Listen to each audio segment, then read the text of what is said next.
La famille Noah Williams, composée de Marcus, son épouse Grace, et leurs 2 enfants, Noah et Maya, a décidé de s'offrir des vacances bien méritées dans un complexe hôtelier de luxe.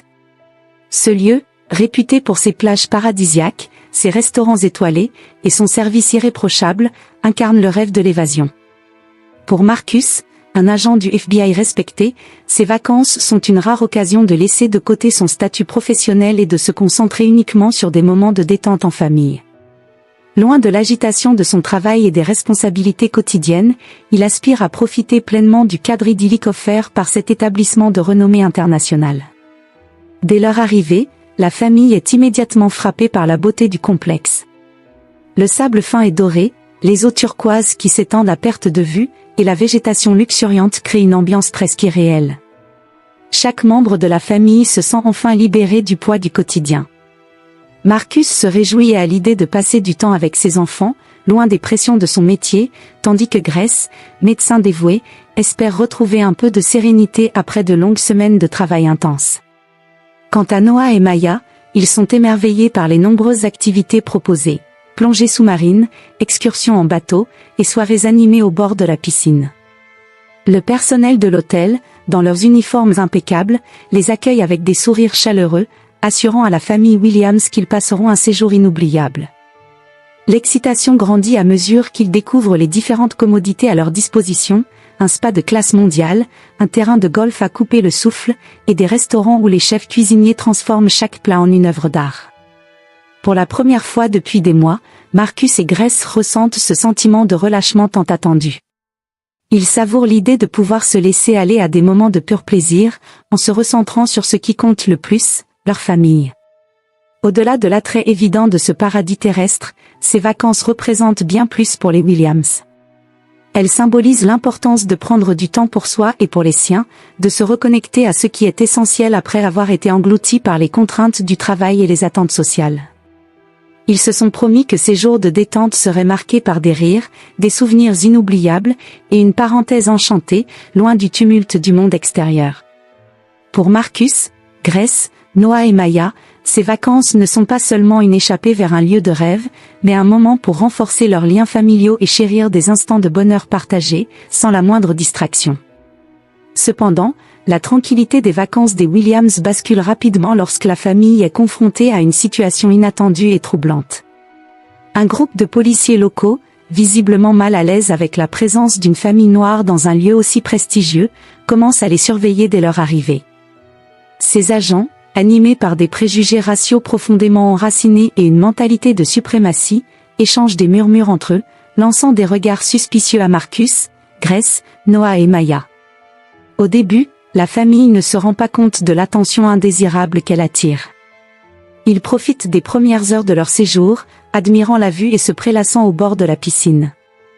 Mais l'atmosphère détendue est rapidement troublée lorsque les policiers s'approchent d'eux. Ce qui commence par une simple observation se transforme rapidement en un contrôle agressif. Les agents s'avancent, affichant des expressions graves, et accusent Marcus et sa famille de ne pas avoir réservé légitimement leur suite de luxe. Le cœur de Marcus s'emballe. Il tente de rester calme, conscient de l'importance de ne pas aggraver la situation. « Nous avons bien une réservation », dit-il d'une voix posée, mais il sent déjà la tension palpable autour d'eux. Grace, quant à elle, se sent de plus en plus mal à l'aise. Ses pensées s'emballent, pourquoi nous arrive-t-il à nous? Qu'est-ce qui les rend si sûrs que nous ne sommes pas ici légitimement? Les enfants, Noah et Maya, observant la scène, échangent des regards perplexes et inquiets. Pour eux, ces vacances étaient censées être une évasion joyeuse, mais ce contrôle policier inattendu détruit rapidement cette illusion de sécurité. Les policiers ne semblent pas écouter les explications de Marcus et Grace. Au contraire, leur attitude se renforce, alimentée par des stéréotypes profondément ancrés.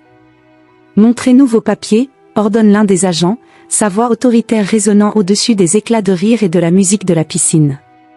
Marcus, bien que frustré, s'exécute et présente son identification ainsi que la confirmation de réservation. Il se rend compte que ce simple acte, qui devrait être un geste normal, est devenu un affrontement. La situation devient de plus en plus tendue, et le regard de l'agent ne laisse rien présager de bon. Les autres clients de l'hôtel, témoins de cette scène, commencent à jeter des regards curieux. Certains chuchotent, tandis que d'autres se détournent, mal à l'aise, incapables de croire ce qui se passe. Marcus sent un poids sur ses épaules, celui du jugement des autres, un poids qui renforce encore plus son indignation. Pourquoi leur présence, simplement due à leur couleur de peau, semble-t-elle être une menace pour certains? Les policiers persistent dans leur attitude méfiante.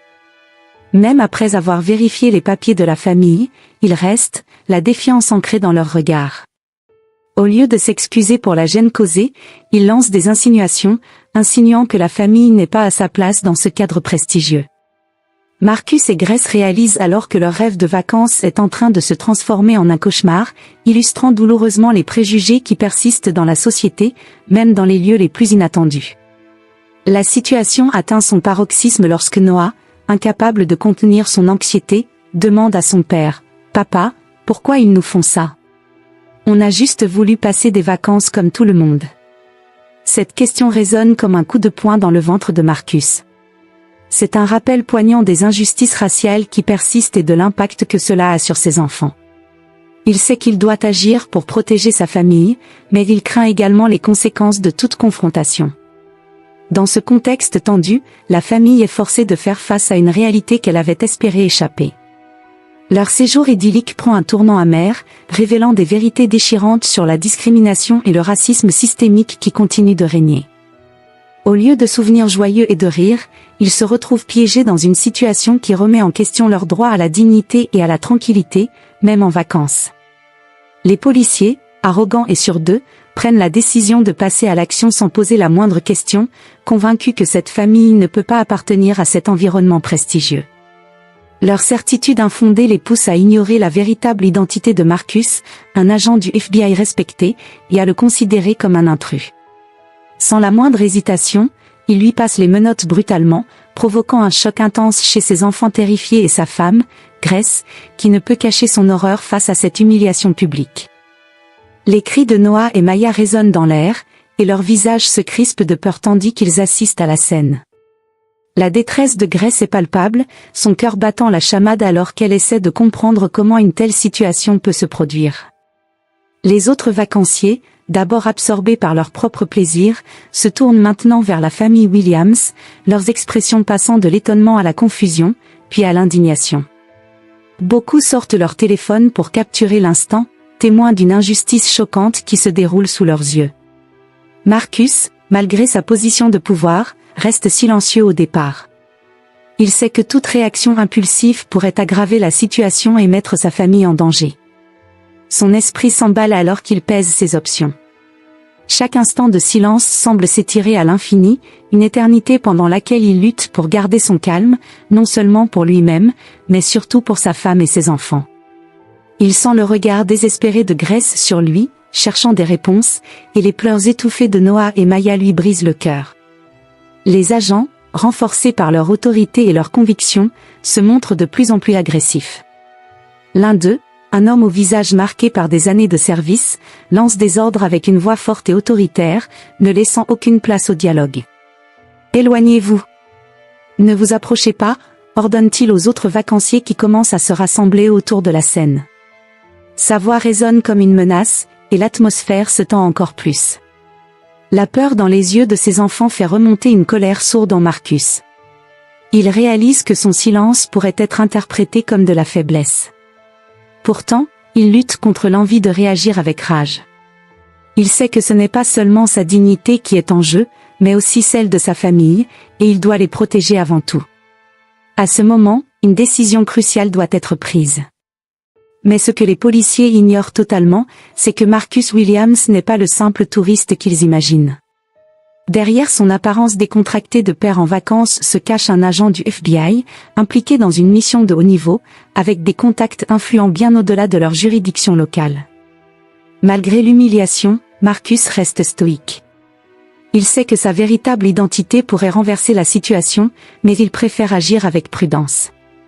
Pendant les premières minutes du contrôle, il résiste intérieurement, observant le comportement des policiers, se demandant jusqu'où ils sont prêts à aller.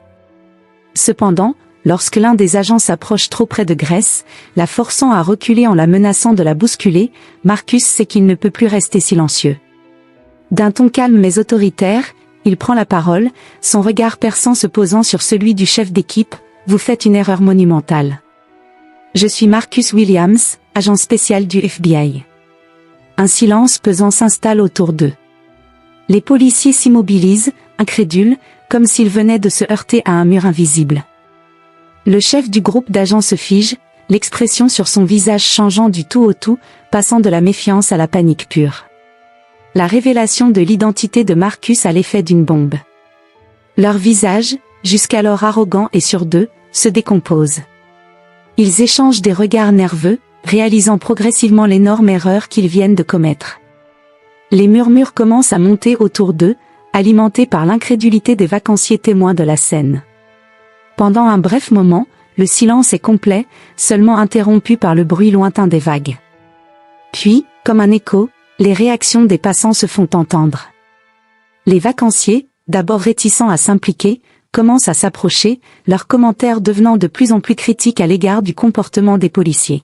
« C'est scandaleux », lance une femme en maillot de bain, indignée par ce qu'elle vient de voir. « On ne traite pas les gens comme ça, peu importe qui ils sont », ajoute un autre homme, visiblement outré. Alors que la tension monte, l'un des vacanciers, un homme d'affaires bien habillé et visiblement influent, prend l'initiative.